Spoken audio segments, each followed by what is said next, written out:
give you a little preview, kind of a mini version of what we're going to be doing all summer.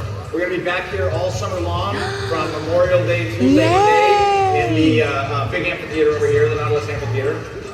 This weekend, I think we're going to be stuck in here. But we are going to give you a little preview of what we're going to be doing this summer called Feathers, Scales, and Furry Tails. Today, we have no feathers. Oh, that'll be fun. We actually can't bring any feathers right now. You know, there's a bird flu thing going on, so we have to do that. But we do have scales and furry tails. We're going to tell you a little bit about the background of these animals, where they came from. What we do, Gabe and I do, is pretty cool. We have pretty cool gigs here with the park. We are part of the rescue team, so we get to go on some of those rescues that Eric was talking about. And he didn't say enough about it. We can never say enough about it. It's stuff that goes on behind the scenes that you guys don't know about. We do this every single day. Kim over here, standing by Eric, is the head of our rescue team, and she is out there every single day because there are so many animals in need. And you know, I know, isn't that awesome? You don't hear about it. It's not something that we've talked enough about, but it's something that we do all the time, something we've been dedicated to for 50 years. We actually have rescued and rehabilitated and released more animals back in the wild than any other rehab organization in the country. So we do this kind of, and everywhere else too. We sent a team quite a while ago. It's been quite a while, but I love this story. We sent a team from right here at this park to South Africa to rescue over 600 penguins from an oil spill. Yeah, isn't that cool? Because our people here know what they're doing. They know the penguins, they know how to take care of them and everything, and we do this stuff every day. So this kind of stuff. You guys, anybody here old enough to remember JJ the whale? Yeah, pretty cool. We saved the whale. Isn't that crazy? It was here for almost a year rehabilitating, and we got that animal back out into the wild. That is so cool. We're the only ones that have ever done it. So they don't talk enough about it, but we get to do it all the time. Now, mainly what Gabe and I do is school programs. We're part of the education team, so we go to schools every single day. We see about 350 schools a year. Normally, we're talking to kindergarten through sixth graders. So we're really excited to talk to the whole family today. We don't get to talk to adults very often. And we're gonna have fun this summer doing it. So we'll get started right away with the animals. That's what you came to see. And then after we're done doing this little preview, Gabe and I are gonna go over there with a couple animals, and you guys can all on your way out come and get a little photo op and ask questions or anything else and get a little closer to a couple of the animals. Sound good? Okay, cool deal. All right, let's start local. I love that response. That is so good. This is one of the have one that lives in our backyard. What is he? A possum. This is the Virginia. Don't worry, he's opossum. wild. We don't That's keep right. him as a pet. Amazing creature. And our program talks a lot about rescues. So I want to tell you his story. I want to tell you his rescue tale. Why we have this guy at our center. About 3 years ago, a lady was driving home. She was driving her car down the road, and she says out of the corner of her eye, she noticed an opossum walk out on the road. And she tried to stop, but it was too late, and she hit that opossum. It was an accident. She didn't mean for it to happen, and she felt terrible. She got out of her car, she walked over and she looked down, and she saw that she had hit and killed an opossum. She was just about ready to leave. She started thinking very smartly. She had heard that opossum are marsupial. They have a pouch, a large fold of skin, a pocket on their belly. They carry what? Baby. She had heard that even if a mother opossum is dead, maybe, just maybe, there might still be some babies alive in that pouch. She went over there, she bent down, she opened up the pouch. Sure enough, 5 little baby opossums. She knew what to do. She see the whole mess. She brought it up to our rescue center. 11 o'clock at night, she said, here you go. We said, thank you very much. And we started taking care of them. And you know what? They all did great. They got bigger and stronger. Hair came in, eyes open. 4 of them, they started climbing and moving around the enclosure. 1 of them didn't. 4 of them were gaining weight. 1 of them didn't. A problem that we've since solved. 4 of them were ready for release. This guy here, our vet staff said, you know what? That opossum's just not going to make it in the wild. Kind of a failure to thrive. And for the last 3 years, he's been traveling in our school programs. What an amazing animal to share. 3 years old. You know what? It's so cool. And 3 years old, it doesn't sound that old, does it? No. But a possum only lived 3 years. That's it, a short life. But get this, in 3 years, a female opossum can give birth to over 50 babies. Wow. I will say something on this stage right now. If I had 50 kids, I'd only want to live about 3 years too. Good point. Fantastic creature. These guys eat ticks that carry Lyme disease. They don't carry rabies because their body temperature is too low. They clean up our yards from slugs and snails and rotting fruit. You know what I think? I think it's time we give the Virginia opossum just a little bit of credit. That's all it'll be. She's happy. No saying. I said don't. Oh, sorry. This is an exotic critter. Unlike the opossum, which is one of our native animals, we get animals for two reasons. One, we get animals because they get injured. Now, most of the time, over 90% of the time, we can get those animals back out in the wild. That's what our rescue team does. But every once in a while, like that opossum, we get an animal that can't be completely fixed to go back out in the wild. And that's okay. It becomes part of our education team, and other people can benefit from it. Another reason why we get animals is sometimes people get silly ideas in their head. They're going to make a wild animal into a house pet. Now, I know none of you would try to make a wild animal into a house pet, would you? No! I should I count my don't kids. believe you for a second. Who thinks it'd be kind of fun to have a monkey as a pet? Raise your hand. Yeah. No, I would not want a monkey. They're so cute, and they look like I they would would not be want a so monkey. much fun. No, You're looking at an no, they're animal not. that we spend over 8 hours a day with for thousands of days. This guy right here, he is 28 years old. Him and I are exactly the same age. We grew up together.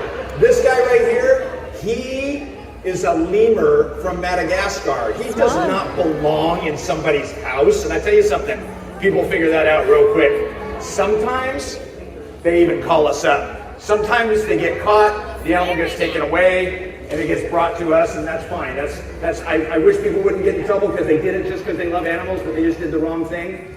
The animals sometimes, though, they call us up, the people call us up, and they say, hey, we tried to make a monkey into a pet, and it didn't work. You know what we say? Duh.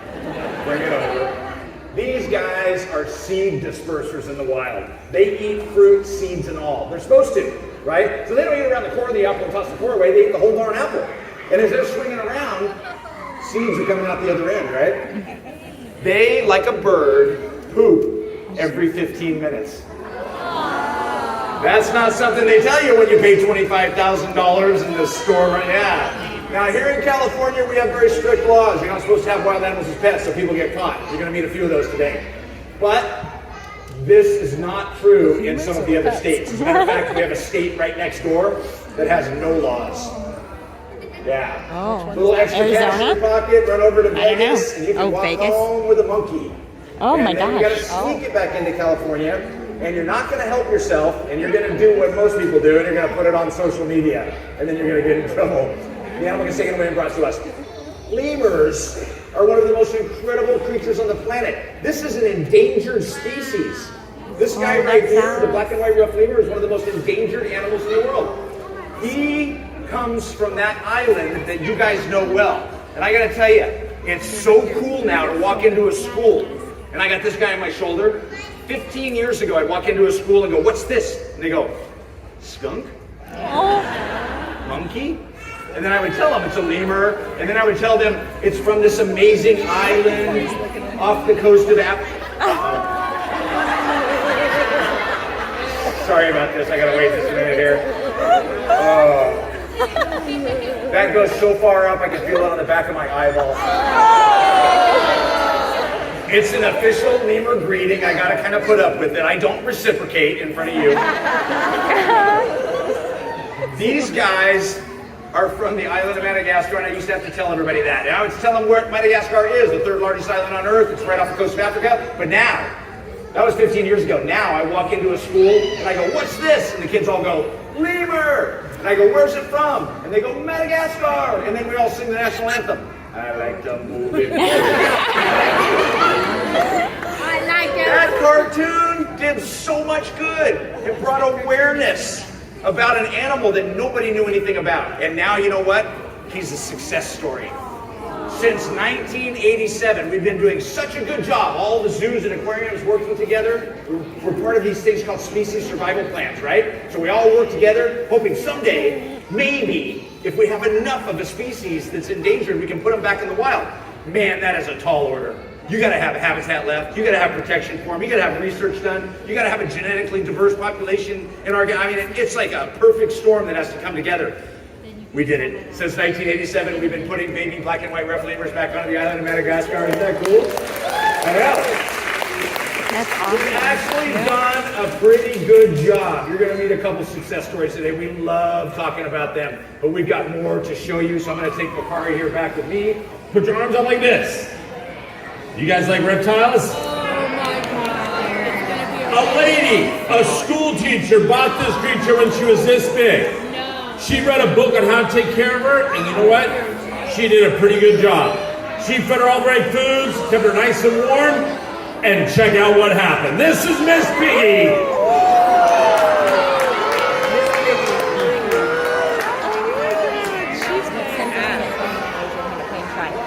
Hold your arms out. You guys volunteer. There we go. This is Miss Piggy, and she is the Burmese python, one of the largest species of snake on the planet. She's not done growing. She's going to eat and eat and grow and grow. One day she'll be twice the size of the snake you see in front of you. Now, this snake, we've all heard the stories. I call them Tarzan stories. You know, Tarzan's walking in the jungle. Big snake leaps out of the tree, wraps around Tarzan's neck. Tarzan falls to the ground, snake eats him, right? Do you know how silly that is? This is a big snake, but she can only eat something the size of a large rabbit. That's it. It's pretty cool she can do that. She flicks her tongue. What does she do with her tongue? No, she's going... No, she's smelling, right. She sticks her tongue out. Are you holding anything? Scoot down there. Hold some weight. There we go. She was faking. Now this snake, she flicks her tongue. When a rabbit gets too close, she sits really quiet. When a rabbit gets too close, she strikes. She grabs on with over 50 teeth inside of her mouth. She grabs on, she pulls that rabbit in, she pulls her in, she wraps her muscles around. She's not venomous, is she? Do you know how you can tell? You can tell this minute that she's not venomous because I'm holding her. She kills by squeezing. What she does, what's your name? Callie. What she does, Callie, is she wraps around here like this, and she squeezes, and she's... Oh, hey, Dave, the lemur thinks we're funny. She sits there, she squeezes, and when that animal's dead, she opens her mouth really wide and she starts to swallow, and the muscles push that prey down here. And what's your name? James, you're holding the stomach. Big lump sits there for 4 or 5 days, then the waist, the fur, the bones, the waist, they're pushed down to my buddy Dave's end. Yeah, that's what I always have to hold. Yep. You know what we call that? That's what we call the dangerous end. That's where she goes to the bathroom. But you know what? I think we're safe because this snake eats once a month, only goes to the bathroom once a month. You know what? I guess I should get on a soapbox just for a second here. I love reptiles. I always have. And I got my first pet snake when I was in 2nd grade. And I would never discourage a kid from being interested in reptiles. But there are good choices and there are bad choices. We get a snake this size every month that people get injured by or grow tired of. And the big boas and pythons and anacondas, they should be left in the wild. That's where they truly belong. All right, let's give the volunteers a great big hand. Man, I wish I was up there. I know. Beautiful. Good. She's kind of pretty, isn't she? She just shed her skin. It's a cool process. She gets really itchy, she soaks in the water, then she rubs, and then she soaks, and finally the skin, even the skin that covers her eyes, peels off in one piece, and she goes off in the world in a beautiful new skin. She sheds her skin 4 times a year, which is about the same as a human shedding our skin, only our skin comes off in little tiny pieces. It's a monkey. This is a spider monkey. Oh, he's so cute. Spider monkey comes from Central and South America. They have super long limbs. This is an animal that in the wild would be 150 feet up in the canopy of the rainforest, swinging under the branches, not jumping around the tops of the branches. Lots of monkeys live down there.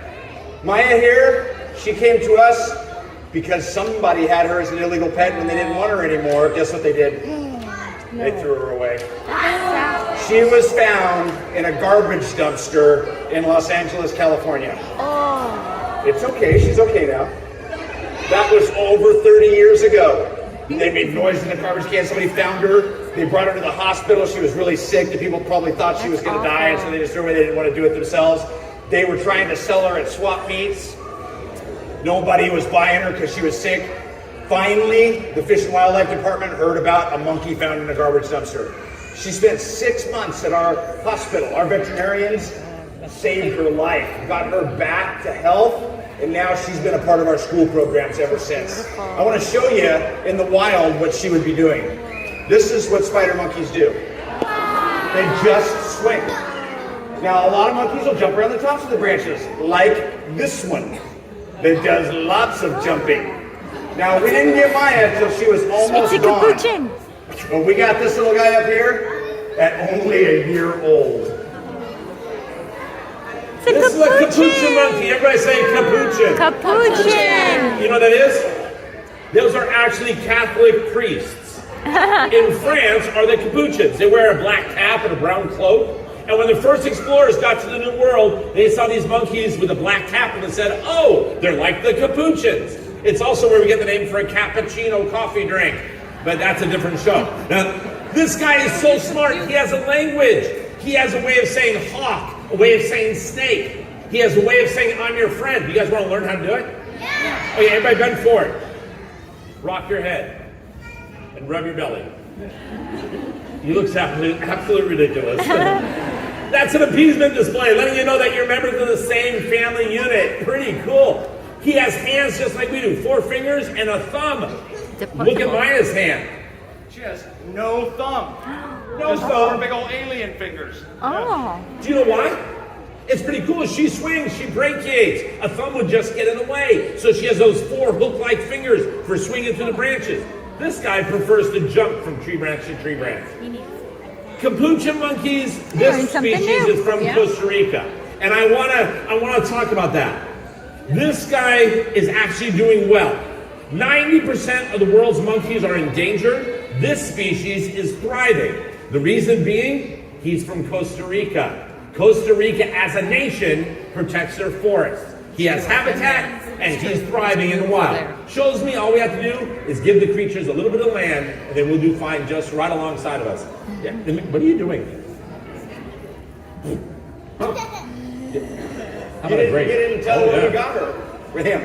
You didn't say, a very wealthy man, he thought he was above the law and bought Darwin, and he was a big court case, and he came to our center. He now lives on the capuchin monkey and is doing very well. He's kind of ruined our lives, but he's doing very, very well. Amazing creature, the black spider monkey Maya, and that is Darwin, the capuchin monkey, both from Central and South America. All right, good boy. Hold on, he's so cute. Oh my god, I love this job. Oh, I know, me too. You know what? Maybe I gotta hold off here a second. Let me check the table, make sure it's strong enough. Oh, they're bringing out the crock. Hold on. All right, he's not very big. He's only about from right here. They're bringing out to the about crock. right here. But one day he'll be from down there all the way to about right here, and one day he might weigh 500 pounds. His name is Spike. Like working with a dinosaur.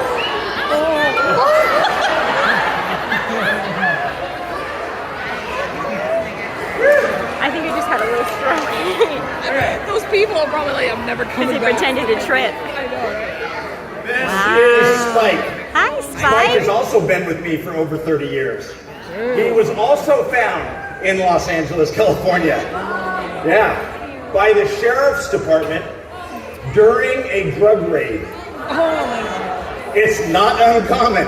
If you guys Google drug raid alligator, you will see dozens of articles. It's kind of one of those silly pets.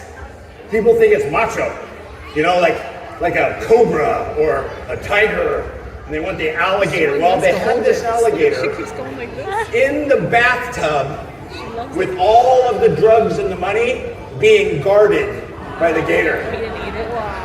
The sheriff said they'd been working on this bust for about 6 months, and they didn't expect to get anything. They thought they got tipped off, but they got to the house, and all the drugs and all the money were still in the bathroom because even the drug dealers could not get in there. He was doing such a good job. He would charge the door. It was hot summer, and they did not treat him well. He didn't like them very much, so they couldn't even get in there to get rid of the stash. So the sheriff said they got everything, but they called Gabe and I up. They called us up and they said, we need your help. we do this every once in a while. We go on some of these rescues. And we got there, and the sheriffs were standing in the hall, like 4 or 5 of them. And they look like they look military, right? They got the helmets and the goggles and the big guns and the SWAT. They look like a SWAT team, right? And they're all standing there in the hallway like this. And when we got there, they went like this. We got in there. Spike was only about 3.5, 4 feet long at the time. He had rope burns all over him where the dealers were trying to rope him and pull him out and stuff. He had really messed up mouth, really messed up teeth, but look at him now. He's beautiful. He's back in good shape. This is a normal, full-grown alligator. Now, sometimes you see those pictures on the internet where these guys can get 13, 14 feet the size of cars, right? Only in really, really far south Florida, where it's hot all year and they're eating all year, and really, really far south Louisiana. Most alligators, though, all over the rest of the country, they're about this big when they're full-grown. This guy is an example, like I told you before, of a success story, like that lemur. We came along to this country 450, 500 years ago, and we saw this beautiful belly skin. Check out this belly. Look at that. That is boots, belts, handbags, briefcases, watches, wallets, shoes, right?